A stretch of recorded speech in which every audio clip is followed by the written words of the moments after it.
Buenas noches, Dios le bendiga ya desde su casa. Nos alegra que se conecten. Recuerde que estamos lunes, miércoles, viernes, 7:30 de la noche, haciendo iglesia, ¿ok? Bueno, hoy yo le pido que usted esté muy atento a la palabra porque sé que le va a hablar, que Dios va a hacer algo especial con su vida. Y antes de iniciar, déjeme poner una máxima en este sermón, y es lo siguiente: el propósito nos procesa. Y un ejemplo breve para que usted me comprenda de qué le voy a hablar hoy es que la oruga tiene un propósito y es llegar a ser mariposa, igual que la semilla de mango tiene un propósito, es llegar a ser un árbol grande y dar mucho fruto. ¿A qué voy con esto, iglesia? Que cuando algo o alguien no tiene propósito, no va a tener proceso. El proceso de la oruga, de cualquier semilla, es doloroso, tiene que romperse, tiene que prácticamente morir para volver a nacer. Y es en parte eso lo que hoy quiero hablarle, quiero llegar a tu corazón porque confío en Dios de que hay un propósito, hay un diseño para tu vida de parte de Dios. Y si hay un propósito para ti, pues también va a haber un proceso para su vida, un proceso inevitable que debes vivir, porque no hay proceso sin propósito.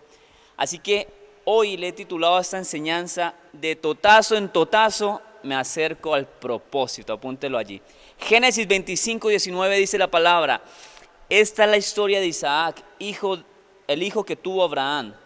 Isaac tenía 40 años cuando se casó con Rebeca, que era hija de Betuel y hermana de Labán.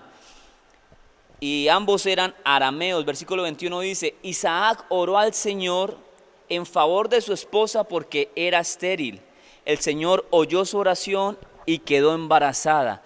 Pero como los niños luchaban dentro de su seno, ella se preguntó, y muy atentos porque en esto radica nuestro mensaje en esta noche. La mujer dijo: pero si esto va a seguir así, ¿para qué sigo viviendo? Entonces fue a consultar al Señor. Y cuando va a consultar, cuando va a hablar con Dios, mire lo que le responde Dios en el versículo 23. Mujer, dos naciones hay dentro de ti, dos pueblos se dividen desde tus entrañas, uno será más fuerte que el otro, y el mayor servirá al menor. Oramos. Padre, te doy gracias por ese espacio de predicación. Yo bendigo a cada persona que está viendo esta transmisión, bendigo su vida y te pido que seas tú transformando, Señor, transformando todo aquello que necesitamos, quizás nuestro carácter, necesitamos quizás aprender el porqué de lo que estamos viviendo. Que esta palabra, Señor, sea ese alivio y ese bálsamo para aquel que la necesita, en el nombre de Jesús. Amén y amén. Bueno, quizás usted conoce esta historia más que yo, y es la historia de un patriarca extraordinario llamado Jacob. Jacob nace en competencia, son gemelos con su hermano Esaú, y desde el inicio me impresiona porque este muchachito nace con una promesa de parte de Dios, nace con un propósito establecido, y el propósito es que era que el hermano mayor, o sea Esaú, tenía que servir al hermano menor, en este caso a Jacob. Y permítame narrarle así súper rápido esa historia, porque tienes que tenerla en tu mente para desarrollar lo que hoy Dios trae para ti. Recuerda que Jacob en su juventud engaña a su hermano por medio de un negocio en donde le dice: hey hermano, aquí tengo lentejas, tengo un suculento almuerzo para ti, te lo cambio por tu primogenitura. Y Esaú pues quizás no le daba el valor que tenía que darle al tema de la primogenitura, y lo que hace es vendérsela. Le dice: listo, no hay problema, acá tienes mi primogenitura, me da igual. En todo caso es que el papá de Jacob y Esaú estaba bastante delicado de salud, llamado Isaac. Y cuando ya estaba a punto de dormir, este hombre llama a su hijo Esaú y le dice: tráeme un corderito, prepárame un plato exquisito, porque te quiero dar la bendición. Y tenga presente algo, que la bendición en esos tiempos del patriarcado no era una bendición como la que quizás tú recibes cuando oras o algo muy normal. No. Cuando hablábamos de transmitir una bendición, estamos hablando de un todo para estos muchachos. Entonces Esaú va en busca de ese corderito, de lo que le iba a preparar a su papá. Pero cuando Isaac hablaba con su hijo, la mamá, aquella mujer, estaba escuchando toda esa conversación. Y lo que hace es adelantarse, llama a su hijo Jacob, y entre los dos diseñan una estrategia para que la bendición no fuera para Esaú, sino para Jacob, el hijo menor. Y ahorita vamos a hablar de eso. En resumidas cuentas, usted conoce, preparan un almuerzo, preparan algo que le fascina a este anciano, y cuando se lo lleva, Jacob, envuelto en pieles, porque Esaú era velloso, le lleva su almuerzo. Isaac, el papá, duda de que es su hijo, presiente que lo están engañando, pero sin embargo, Jacob lo hizo muy bien, actuó súper bien, a tal punto de que el papá se las creyó y le dio la bendición. Cuando sale Jacob de esa habitación, entra el hermano mayor, el que tenía que recibir la bendición, y el papá le dice, pero ¿cómo así si yo ya repartí la bendición? Y este joven se pone triste, en fin, o sea, se llena de ira al ver que su hermano menor le había robado no solamente la primogenitura, sino que también la bendición. Días después, Jacob tiene que huir porque su hermano estaba súper enojado con él.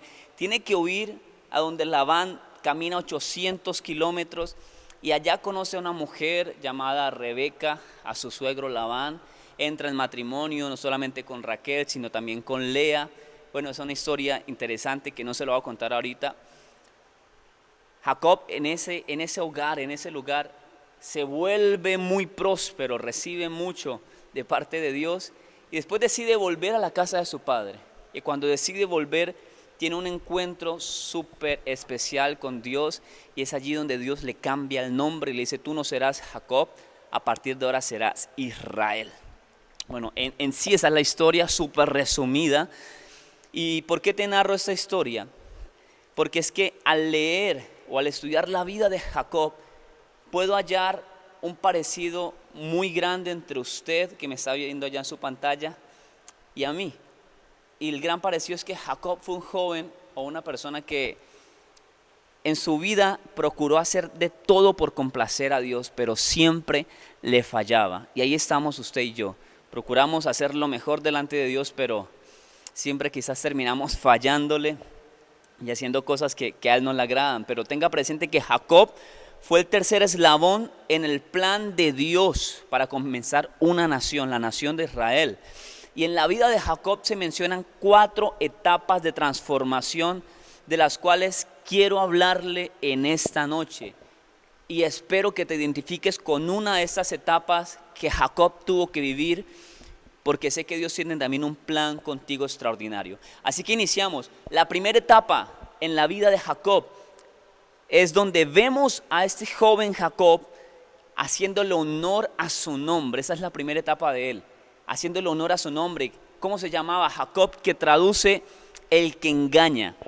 Y en esa primera etapa vemos a un joven, como le mencionaba anteriormente, que engaña a su papá para recibir la bendición. Génesis 27:38 muestra lo delicado que hizo este joven, porque quizás lo pasamos por alto, pero el robar esta bendición era tan delicado que usted puede imaginarse cómo se sintió Esaú. Dice la palabra, pero Esaú insistió a su papá. Cuando se enteró de que su hermano le había robado la bendición, le dijo, ¿pero acaso tienes una sola bendición, padre mío? Bendíceme a mí también. Y se echó a llorar. Y mire la bendición que le dio el papá a Esaú. Le dijo, vivirás lejos de la riqueza de la tierra, lejos del rocío que cae del cielo. Gracias a tu espada vivirás. Y mire esto, servirás a tu hermano. O sea, el primogénito, el orden en aquel entonces era que el mayor tenía que recibir la bendición. Pero en este caso, el menor, Jacob, se le adelantó por medio de una trampa. Y es interesante porque en esta etapa de la vida vemos a un Jacob inexperto, a un Jacob que no conocía a Dios personalmente, a un Jacob que junto con su madre diseñaron la estrategia del momento para recibir la bendición. Y pongámonos un ratico en los zapatos de la mamá de Jacob. Recuerde que Dios le dio una promesa a esta mujer, le dijo, 2 naciones hay dentro de ti. Y finalizando la promesa que Dios le da, le dice, recuerda mujer, el mayor servirá al menor. Entonces yo me pongo a meditar en esa mujer y digo, se sintió tan angustiada que ver que su esposo iba a morir, que le iba a dar la bendición al hijo mayor, pero Dios había prometido dársela al menor. Entonces lo que hizo esta mujer fue meter las manos ayudarle a Dios, porque dijo, no, es imposible, Dios prometió algo, pero le van a entregar la bendición a Esaú y eso no es. Y ella junto a su hijo diseñan toda esta estrategia y les funciona aparentemente. Reciben la bendición de Dios y es aquí donde quiero empezar a dejarte algo especial. Es que tanto tú como yo no podemos meter las manos en los propósitos que Dios tiene ya diseñados. No procuremos ayudarle a Dios. Si Dios dijo que lo iba a hacer, Él lo cumple. ¿Sabe por qué? Porque Él no es hombre para mentir, ni hijo de hombre para arrepentirse. Lo que Él te dijo, lo que Él te prometió, lo va a cumplir. Y no te necesita a ti para llevar a cabo sus procesos, sus proyectos, sus promesas. Él es soberano y Él lo hará de la forma que solamente Él sabe hacerlo, de las formas sobrenaturales. Así que evitemos estar ayudándole a Dios a que cumpla sus procesos, porque sé que quizás tengas promesas de parte de Dios y al no verlas realizar en ese tiempo te afanas, te llenas de ansiedad y empiezas a meter las manos. No, vamos a ayudarle a Dios porque quizás se le olvidó, o vamos a hacer eso para poder conseguir. No, no lo hagas porque Dios tiene el poder para hacerlo. Y ¿sabe algo? Cuando metemos las manos para ayudarle a Dios, es una muestra de inmadurez espiritual, porque este joven no había tenido un encuentro con Dios, por ende recibe esa estrategia para recibir una bendición, una promesa. Pero ¿sabe algo? Lo que más me impresiona de esta primera etapa de Jacob es la siguiente, y es que Jacob, al engañar a su papá, al engañar a Dios, al engañar a su hermano mayor, decide huir. El papá le da la orden de que huya. Y cualquiera puede decir, no, este man huyó en pecado, huyó siendo un ladrón, un tramposo, engañó a su papá, a su hermano, engañó a Dios. Este man, no, Dios no le va a hablar. Dios no le va a hablar a alguien que está haciendo cosas tan malas. ¿A quién le hablaría Dios? Pues a alguien que está en ayuno, que está en devoción, leyendo la escritura. Pues a esa persona Dios sí le va a hablar, ¿cierto? Cualquiera pensaría eso. Pero lo impresionante en esta historia es que a pesar de que Jacob había hecho todo esto y en medio de su escape, en medio de cuando empieza a huir, Dios se le aparece y le habla. Y mire lo que le dice Dios en Génesis 28:10. Dice, Jacob partió de Beerseba y se encaminó hacia Harán. Cuando llegó a cierto lugar se detuvo para pasar la noche porque ya estaba anocheciendo. Tomó una piedra, la usó como almohada y se acostó a dormir en ese lugar. Allí soñó que había una escalera apoyada en la tierra cuyo extremo llegaba hasta el cielo. Por ella subían y bajaban ángeles de Dios. En el sueño el Señor estaba de pie junto a él y le decía, atentos a lo que le hacía. Y recuerde que aquí Jacob no venía de ayuno, de 40 días de ayuno, ni de leer la Biblia. Jacob venía de haber hecho cosas desastrosas y feas con sus papás, inclusive con Dios. Pero mire, sin embargo, lo que le dice Dios. Dios le dice, yo soy el Señor que está a tu costado. Me perdí aquí, a tu costado. Ok, el Dios de tu abuelo Abraham y de tu padre Isaac. A ti y a tu descendencia les daré la tierra sobre la que estás acostado. Versículo 14, tu descendencia será tan numerosa como el polvo de la tierra. Te extenderás al norte, al sur, al oriente, al occidente, y todas las familias de la tierra serán benditas por medio de ti y tu descendencia. Yo estoy contigo, te protegeré donde quiera que vayas y te traeré de vuelta a esta tierra. Mire lo que le dice Dios a Jacob, no te abandonaré hasta cumplir con todo lo que te he prometido. Y es increíble, yo cuando leo esto, ¿sabe algo? Veo a un Dios que nos va a hablar cuando estamos en santidad, cuando estamos haciendo las cosas súper bien, pero también veo a un Dios que no nos abandona inclusive cuando estamos haciendo las cosas mal. Y no es herejía, mi hermano, está escrito. Acá puedes ver cómo Dios, en medio de nuestras malas decisiones, por su gran amor, sigue hablándonos, sigue buscándonos y no se nos aparece para decirnos por qué hizo esto, por qué hizo eso otro. Pues yo leo aquí que lo que le dijo a Jacob fue, no te abandonaré, no te soltaré, estaré contigo, te cuido. Y ese es el Dios que se mete en nuestros planes, ese es el Dios que pese a nuestras malas decisiones, sigue ahí con nosotros. Así que en esta parte quiero dejarle en claro algo, y es que no tenemos a un Dios que te abandona cada vez que haces las cosas mal. Tienes a un Dios que está contigo en las buenas y en las malas. Eso a Él lo hace Dios y Él es especial con cada uno de nosotros. Finalizando esta bendición que Dios le da a Jacob, Jacob toma una piedra, la unge, la pone por señal, porque Jacob dice, wow, no me había dado cuenta que aquí estaba Dios. Y es el primer encuentro que tiene este jovencito Jacob con la presencia de Dios. Y Jacob le dice en el versículo 22, y esta piedra que yo erigí como pilar será casa de Dios, y de todo lo que Dios me dé, le daré la 10ª parte. Aquí vemos cómo este jovencito, por un encuentro con Dios, empieza a hacer un voto delante de Él y decirle, Señor, te daré el diezmo de todo lo que tú me des. Entonces, en esa primera fase me encanta ver a un joven inexperto que no tenía comunión con Dios, que toma malas decisiones, que a causa de esas malas decisiones tiene que huir y en medio de su vida se encuentra con la sorpresa de que Dios lo busca y no para juzgarlo, sino para darle una bendición. Esa es la primera etapa. En la segunda etapa de transformación vemos a un Jacob siendo engañado por su suegro y he titulado este segundo punto, quien riendo la hace, llorando la paga. Sí, señores, apúntelo ahí, quien riendo la hace, llorando la paga. Porque como ya sabemos, Jacob engañó a su padre, a su hermano, inclusive a Dios, pero tiempo después le pasa lo mismo.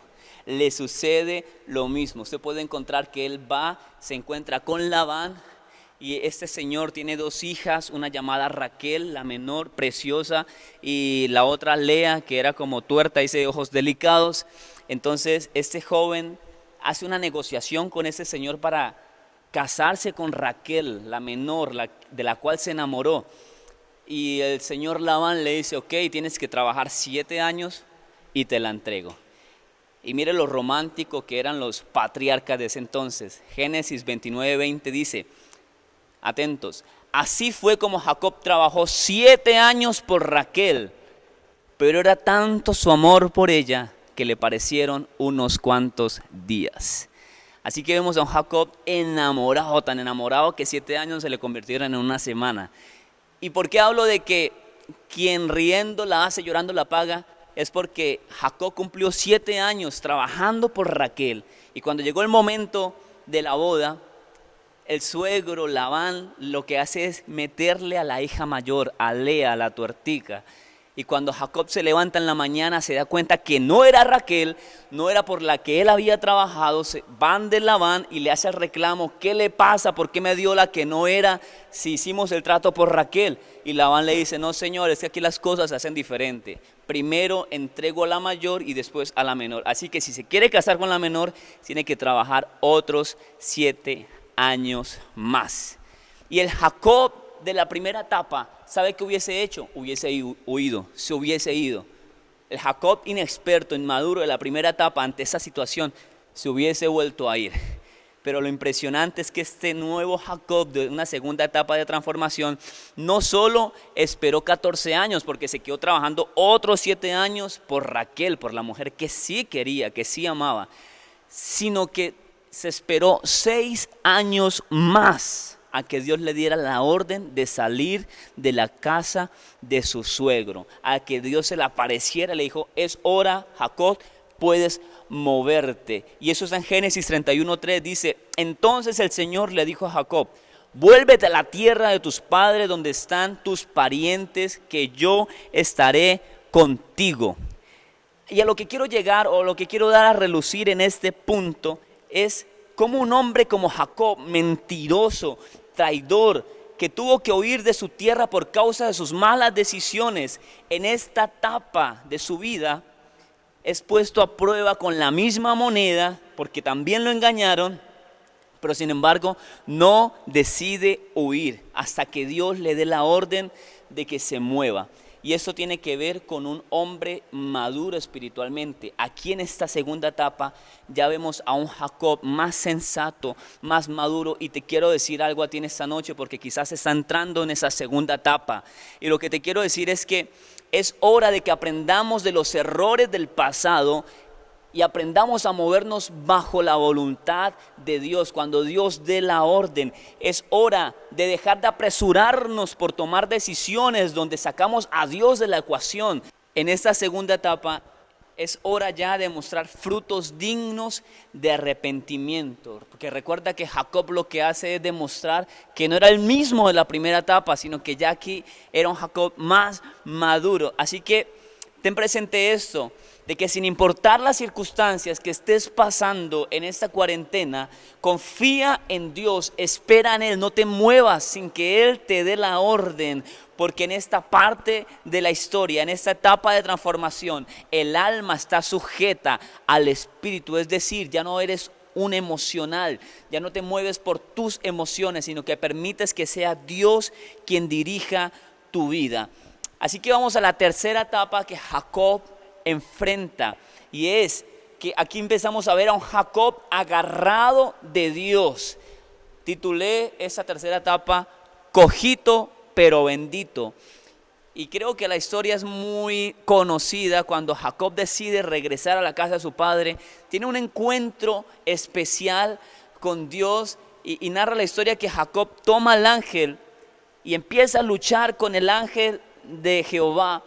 Y cuando estaba rayando ya el alba, cuando estaba amaneciendo, el ángel tenía que irse, pero Jacob lo que hace es pelear con él, no dejarlo ir, a tal punto que el ángel le dice, pero bueno, ¿qué quieres?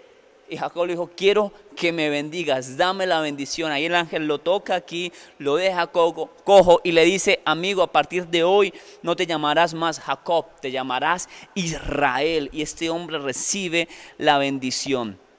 Así que el Jacob de la primera etapa ni siquiera conocía personalmente a Dios. Por eso hacía todo este tipo de locuras. Se le facilitó mentir, se le facilitó engañar. El Jacob de la segunda etapa ya tiene más conocimiento de Dios. Ya había tenido ciertas experiencias. Había visto cómo Dios le bendecía, le proveía absolutamente todo. Es por esa razón que el Jacob de esta tercera etapa, escúchenme muy bien, es un Jacob que no piensa desaprovechar la oportunidad que tiene frente a sus ojos. El Jacob de esta etapa lo único que desea es aferrarse tan fuerte a Dios, porque ya lo conocido, ya sabe que su vida depende es de Él y de nadie más. Y escúcheme acá, Jacob se dio cuenta que dependía absolutamente de Dios, porque lo había bendecido, lo continuaba bendiciendo. Su relación con Dios en esta etapa se vuelve más fuerte, más especial, y en esta etapa Dios le da un nuevo nombre, le dice, eres Israel, el que lucha con Dios. Quizás has cometido muchos errores en tu vida y algunos quizás te han costado mucho, pero quiero recordarte que el propósito que tienes es el mismo que te está metiendo en procesos que quizás no comprendas. Así que si estás en procesos, mi hermano, es porque tienes un propósito de parte de Dios. Y en esa tercera etapa ya veo a la gente ya arrepentida, aprendiendo de los errores. Veo a la gente madura, sabiendo esperar en Dios. Y veo a una iglesia que aprende a aferrarse, a no soltarse de Dios, a pelear su bendición, porque han entendido que simple y llanamente dependemos de Él. Y creo que en esta etapa está la iglesia de Lomitas, una iglesia que ha aprendido a aferrarse a Dios en los buenos momentos, pero también en los malos momentos, en donde no soltamos porque sabemos que su bendición viene de Él. Y finalizo con esta cuarta etapa en la vida de Jacob. Y en esta cuarta etapa vemos a un Jacob tan maduro y espiritual que Dios es quien ahora no lo suelta. Y es interesante esta parte de la historia, y aquí nos adelantamos muchos años, porque en esta parte de la historia Jacob ya está anciano, no es el joven que engañó a su papá. El Jacob de esta historia, de esta parte, de esta etapa, no es el Jacob que trabajó 7 años por Lea, aquel hombre ya fortachón. No, el Jacob de esta historia es un anciano que ha perdido a su hijo más apreciado, José, el famoso soñador, el de la túnica de colores. Es un Jacob que le ha costado pagar sus malas decisiones, un Jacob que quizás perdió las esperanzas de volver a ver a su hijo José. Y en esta parte de la historia me interesa algo, y es que cuando José se reúne con sus hermanos, José manda a traer a su papá. Cuando sus hermanos van a buscar a Jacob y le cuentan: hey papá, José no está muerto, está vivo, es el gobernador de Egipto y te ha mandado a llamar. Me impresiona ver la respuesta de este hombre, ver la madurez, ver en lo que se ha convertido Jacob. En Génesis 46:1 dice que ahora lo llaman Israel, porque el ángel le cambió el nombre. Dijo: Israel emprendió el viaje con todas sus pertenencias. Al llegar a Beerseba, mire lo que hace Jacob. Jacob ya no se mueve a la loca, y perdón por la palabra, pero mire lo que empieza a hacer Jacob. Dice que ofreció sacrificios al Dios de su padre Isaac.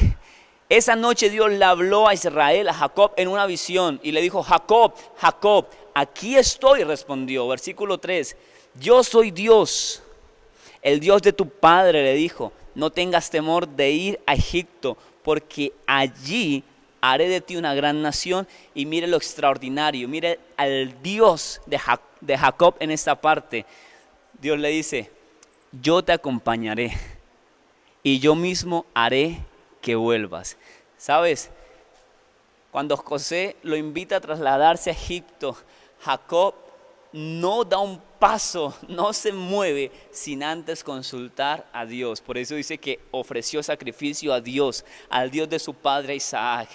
Aquí vemos a un Jacob maduro, entendido, que sabe, comprende que sus pasos solamente los va a dirigir Dios, inclusive para ir a ver a su hijo extraviado, aquel que tanto amaba. Cualquiera sale corriendo y se va: no, es mi hijo.